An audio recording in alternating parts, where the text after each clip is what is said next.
Jadi semua di sini ngalah berkah kepada yang kuasa perantara yang di sini. Gitu. Jadi makanya jangan sampai salah. Kalau ada yang bilang di sini cari pesugihan, yang mana tidak boleh. Di sini tidak ada pesugihan karena masyarakat sekitar ya gak ada yang kaya.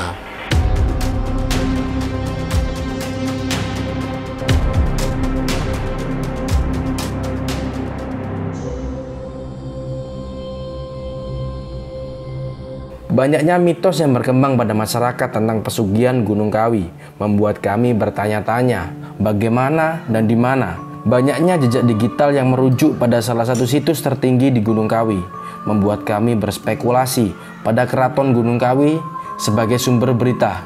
Hal ini diperkuat dengan adanya pertapaan dan pesanggerahan pada Keraton Gunung Kawi.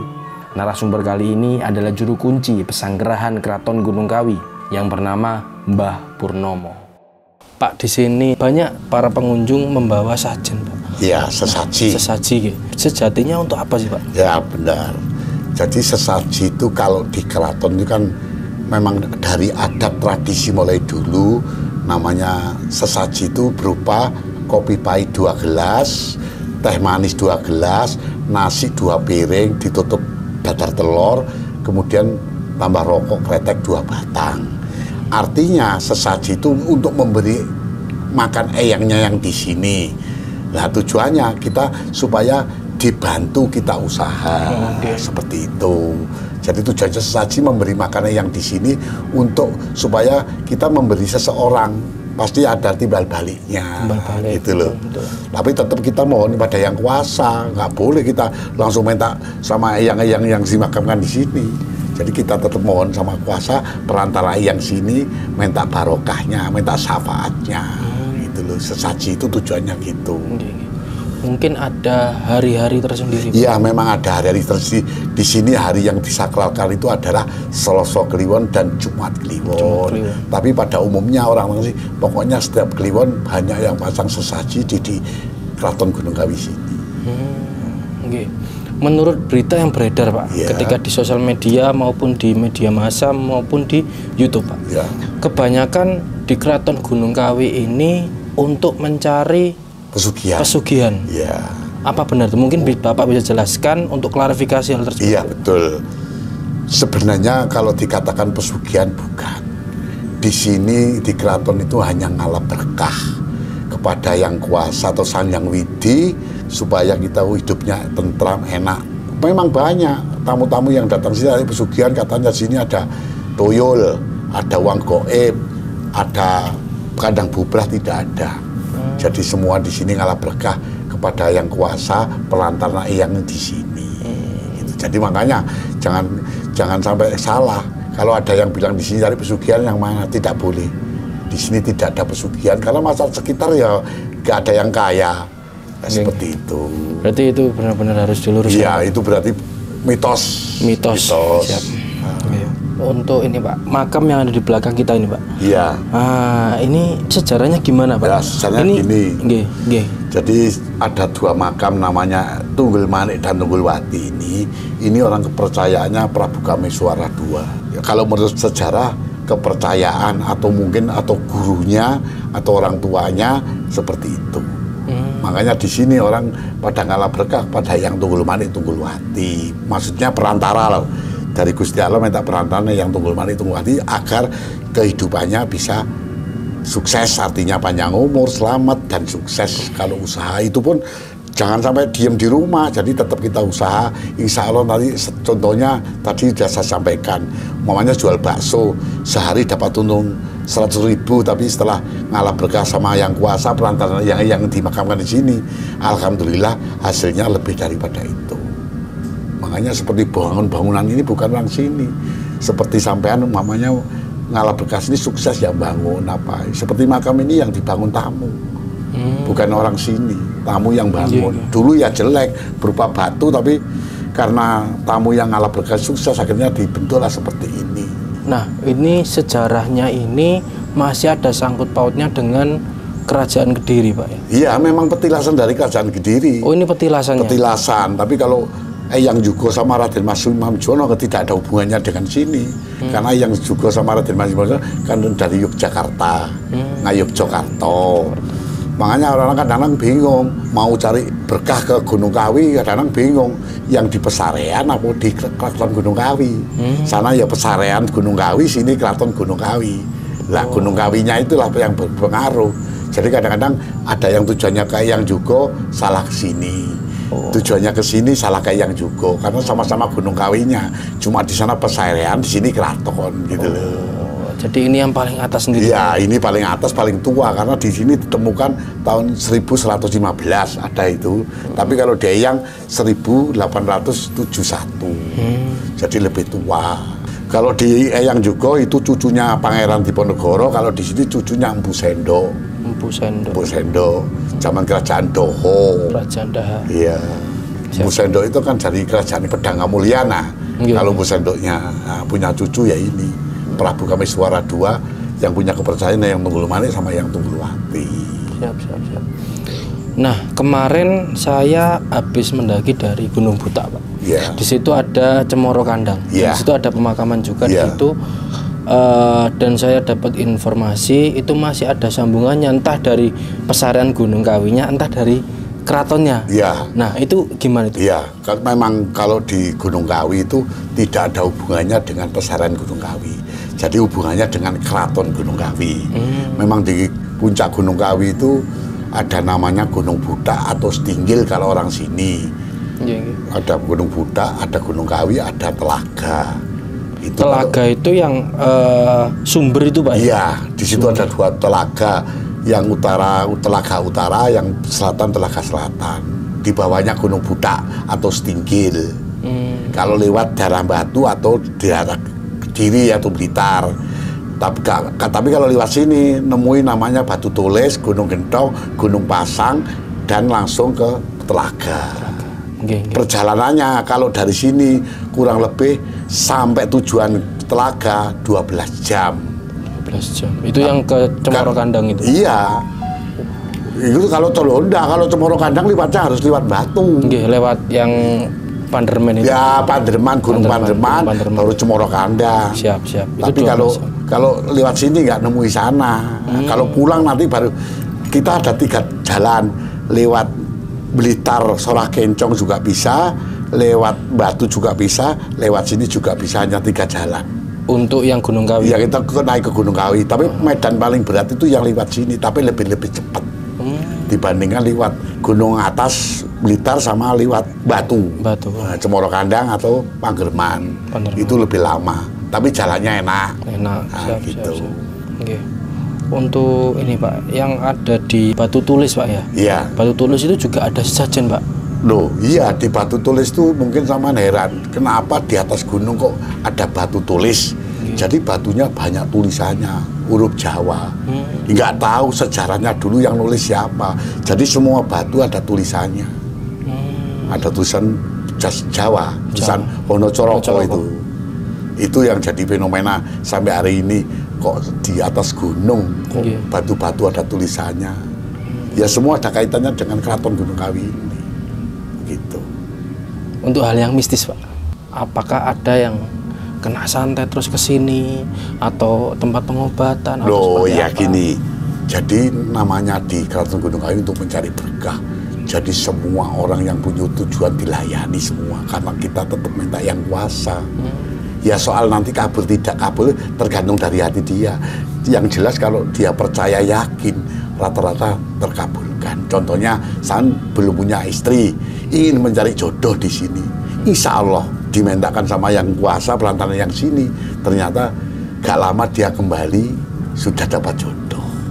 Dulu jual bakso, hasilnya sedikit, begitu datang ke sini, kembali lagi ke sini selamatan juga alhamdulillah sukses. Itu contoh yang kecil saja. Belum perusahaan besar.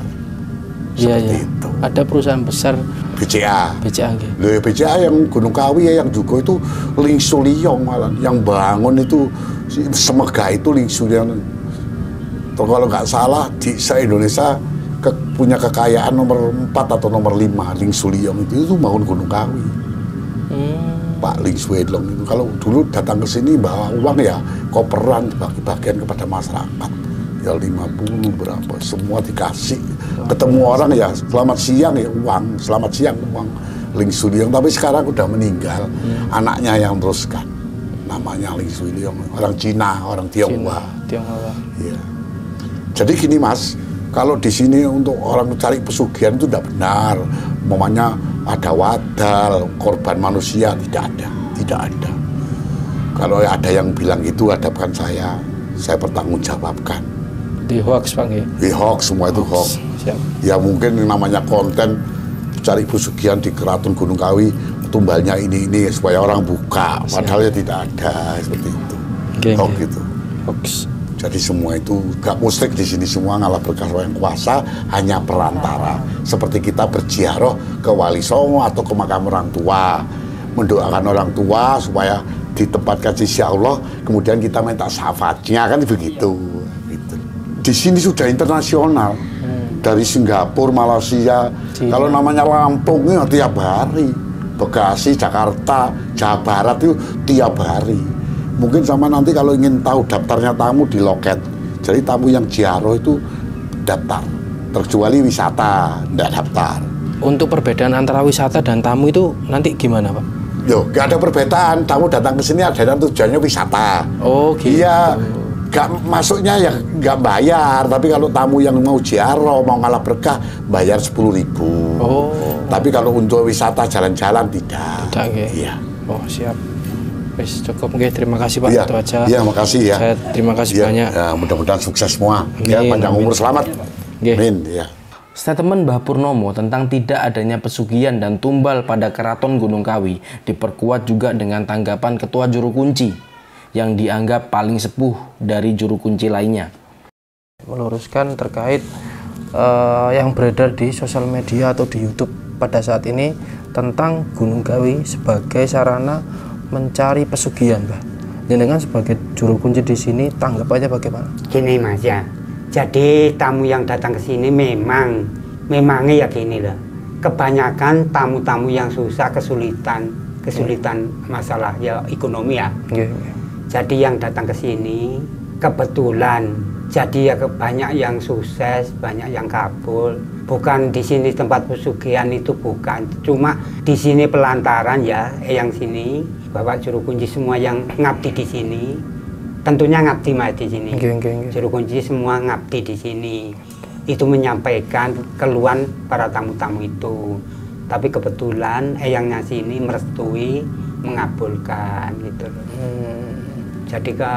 Jadi ya harus dilantari dia pelantaran usaha Mas. Kalau nggak ada pelantaran usaha, saya kira kayak rezeki datang ke sini sendiri nggak bisa. Harus memang tetap usaha Pak. Tetap usaha. Tapi banyak yang kabul itu loh. Di sini kalau suruh banyak Mas. Semua tamu yang datang ke sini, yang ikut bangun-bangun ke sini juga selamatan di sini. Di sini nggak ada korban apa-apa, korbannya ya cuma selamatan itu loh Mas. Selamatan toh. Untuk pertanyaan selanjutnya Pak, terkait tumbal.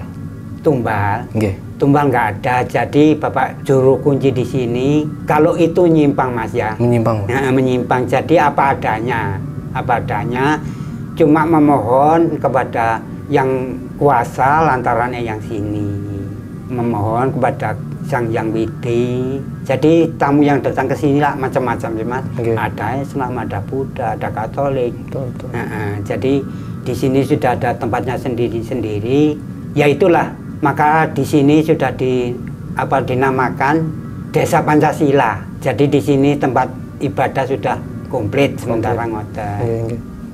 Untuk sangkut pautnya antara Keraton Gunung Kawi ini dengan pesarean Gunung Kawi. Oh ya, saya jelaskan ya. Di sini Mas ya, sudah sepuh Mas. Sepuh apa? Pada pertengahan abad 9 tahunnya 861. Jadi mulai berdirinya Keraton Lereng Kawi. Jadi kalau di Eyang juga Raden Mas Imam Sujono itu zaman wali Mas. Masih zaman wali, jadi sepuhnya sepuh ini. Masih lama sini Pak. Kalau Prabu Kamaswara ya tahun 1130. Prabu Kamasewaran dari Kediri datangnya ke sini, akhirnya sampai muksa di sini. Berarti tidak ada sangkut paut sama sekali yang dengan yang di Pesarian? Enggak ada, Mas. Enggak ada ya? Masih jauh, Mas. Jauh ya? Baik, mungkin klarifikasi terkait tudingan di Gunung Kawi ini sebagai sarana untuk mencari pesugihan itu memang benar-benar tidak benar, Pak?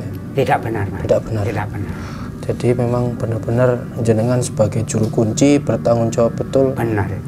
terkait tudingan-tudingan tersebut ya. Ya. Oke. Jadi rekan-rekan semuanya sesuai dengan dasar-dasar yang ada dengan juru kunci yang terkait, maka klarifikasi ini memang benar-benar kita lakukan, tidak ada settingan sama sekali. Dan saya di sini bersama Pak Sukonto sebagai juru kunci atau ketua juru kunci yang ada di Keraton Gunung Kawi ini memang tidak ada tentang pesugihan, Pak. Ya, tidak ada pesugihan, tidak ada tumbal, tidak ada pesugihan tuyul atau babi ngepet. Ya, sesuai yang ada di YouTube tidak ada. Dan itu semuanya hanya berita hoax dan tidak dapat dipertanggungjawabkan kebenarannya. Benar. Begitu, ya. Dan video ini kami bisa bertanggungjawabkan terkait kebenarannya. Seperti itu, Bang. Ya. Baik, terima kasih untuk rekan-rekan yang sudah nonton video ini dan terima kasih Mbak Ya, untuk sambutannya. Kami mohon izin untuk undur diri. Ya. Keraton Gunung Kawi adalah tempat suci yang ditujukan untuk menghormati para leluhur yang telah membangun peradaban terdahulu. Perihal isu pesugihan yang merebak selama ini hanyalah mitos yang berkembang di masyarakat. Untuk menepis anggapan masyarakat selama ini, juru kunci Keraton Gunung Kawi telah membangun tempat peribadahan 4 agama,